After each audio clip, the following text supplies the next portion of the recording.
senja yang menguning di ufuk barat, sedang gelap akan segera tiba menandakan manusia perahu telah kembali ke peraduan yang menantang maut. Tidak biasanya gelap ini, manusia perahu mengumpulkan sesama protelar lautnya. Nampak di sebuah gardu sehabis maghrib disertai damar yang menyala redup, sayup-sayup terdengar mereka sedang menyusun rencana. Kali ini kita tidak boleh membiarkan ikan-ikan kita dicuri kapal-kapal besar itu. Manusia perahu bersungut-sungut memulai pembicaraannya. Apa kalian rela harta kalian dicuri orang? Akhir-akhir ini hasil tangkapan ikan kita makin berkurang saja. Alat tangkap mereka telah mengeruknya, lantas kita hanya akan diam saja melihat semua ini. Kita harus lawan ini. Apa yang bisa kami perbuat terhadap mereka? Kami hanyalah nelayan tradisional dengan perahu kecil tak ada arti, kata salah seorang manusia perahu lainnya.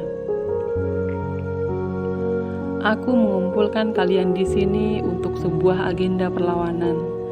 Nelayan-nelayan di pulau kecil dan terpencil itu tak bisa terima dengan adanya kapal besar yang akhir-akhir ini meresahkan. Kapal besar dengan alat tangkap super canggih membabat habis ikan-ikan beserta habitatnya. Troll telah menjadikannya penguasa laut seketika. Tidak seperti manusia perahu yang hanya mengandalkan pancing, jaring, payang, dan alat tangkap sejenisnya. Tangkapan nelayan mulai menipis. Manusia perahu harus menjangkau tempat yang lebih jauh dari biasanya.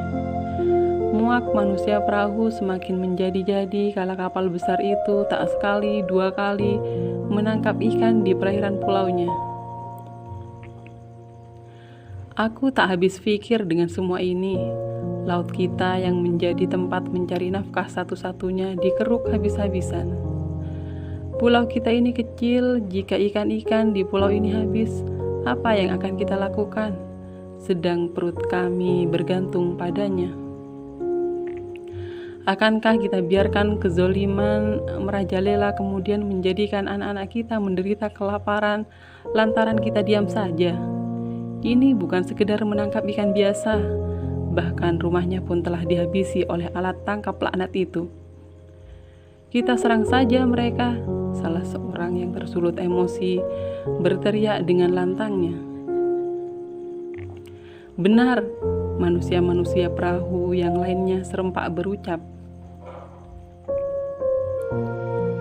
Mendengar provokasinya mendapat tanggapan yang baik, sang koordinator manusia perahu yang tak lain adalah tetua di pulau kecil itu semakin berapi-api. Baik, jika begitu kita susun strategi. Pertama yang akan kita lakukan, sedari kita beranjak dari tempat ini, kabari manusia-manusia perahu yang lain untuk hadir di tempat ini besok malam sehabis maghrib. Kalian pikirkan rencana yang tepat untuk mengatasi pulau ini dari bencana kapal besar itu. Besok kita berkumpul di sini lagi. Ini penting tentang nasib kita.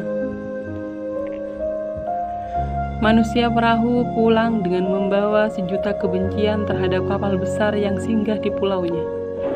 Memutar otak untuk rencana esok hari. Hari ini mereka bahkan tak pergi melaut sekedar memikirkan apa yang akan diusulkan di pertemuan nanti. Para manusia perahu uring-uringan, kadang termenung lama, tidur pun seakan tak seperti biasanya. Tidur penasaran tepatnya. Bayang-bayang kapal besar menghiasi seluruh pikirnya. Berhasil betul konsolidasi sang tetua ini. Malam ini benar-benar mencekam. Temaram di gardu tempat berkumpulnya manusia perahu memperparah keadaan. Sekarang saya bertanya pada kalian, apa yang ada di benak kalian setelah seharian memikirkan tentang kapal besar laknat itu?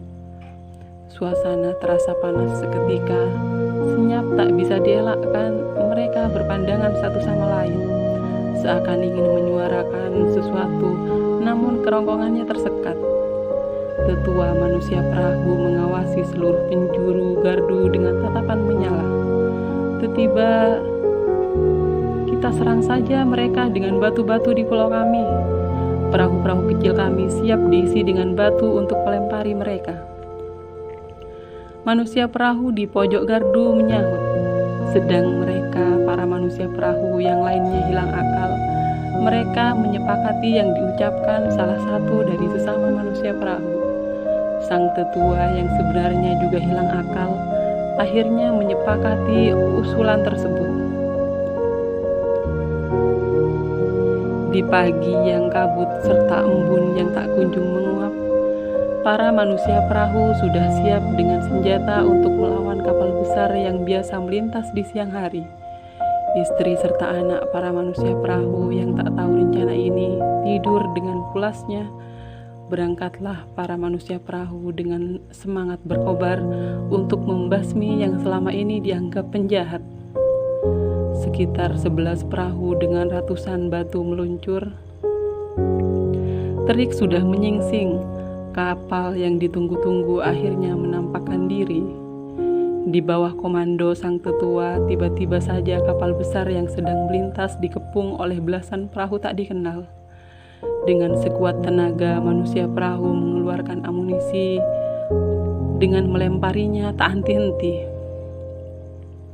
Kapal yang terancam keselamatannya segera menyemprot mereka dengan air panas. Satu persatu dari manusia perahu pun tumbang. Tersiarlah kabar manusia perahu habis di tangan kapal besar. Hampir dipastikan mereka mati semua. Dengan sekejap pesisir utara pulau manusia perahu sesak dengan manusia. Mereka berduyun-duyun untuk menyaksikan tragedi penyerangan manusia perahu yang berujung maut, tidak terkecuali istri dan anak manusia perahu. Mereka meratapi nasib aksi sia-sia suaminya. Tergeletaklah puluhan mayat dengan kulit mengelupas lantaran terkena air panas, sedang kapal yang mereka hadang melenggang bebas. Kini tinggallah tangis istri yang ditinggal suaminya, dan tangis anak-anak ditinggal sang ayah